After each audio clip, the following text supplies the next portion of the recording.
నవరసభరితం నవయుగలిఖితం నవవిధ భక్తుల స్వామి రచితం.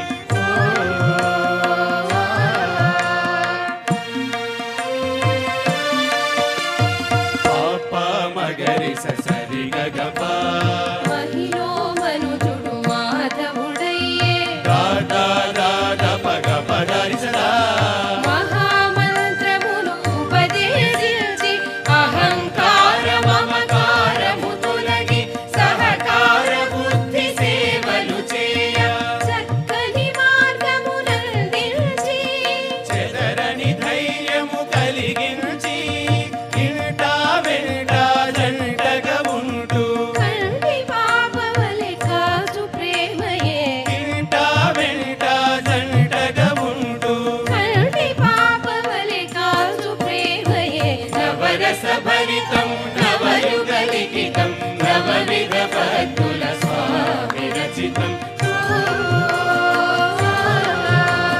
భక్త జీవనం పుణ్యార్జితం భగవచ్చింతనలో ప్రతి నిమిషం. నవరసభరితం నవయుగలిఖితం నవవిధ భక్తుల స్వామి రచితం.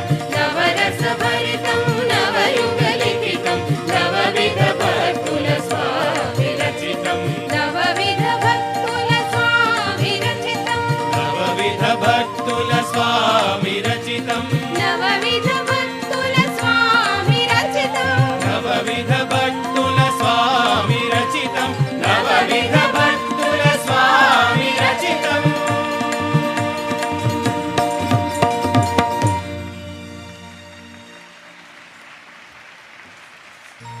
స్వామి, మీ కథలు వింటూ మీ పుణ్య చరిత్ర చదువుతూ మీ లీలా విశేషాలు గుణగానం చేస్తూ ఉంటే ఎంతకాలమైనా ఇలాగే కీర్తించాలని ఉంటుంది. మీ వద్దకు వచ్చే భక్తులు మిమ్ము తమ తమ రీతులలో స్తుతిస్తారు, కీర్తిస్తారు. మీరు సామగాన ప్రియులు. నిజమైన భక్తి మేము కలిగి ఉంటే మా హృదయ భావనకు ఆర్తితో నిండిన కీర్తనకు ప్రతిస్పందించి సాయి అన్న పిలుపుకు ఓయి అని పలుకుతారు. స్వామి, భజన మీరు మాకు అనుగ్రహించిన వరం. మా మనసులు విభజన కాకుండా మీ దివ్యనామం మా నాలుకపై ఎల్లప్పుడూ నర్తిస్తూ ఆజన్మాంతం మేము కీర్తిస్తూ ఉండాలన్న ప్రార్థనతో మీకు సమర్పిస్తున్న సంకీర్తన పుష్పం.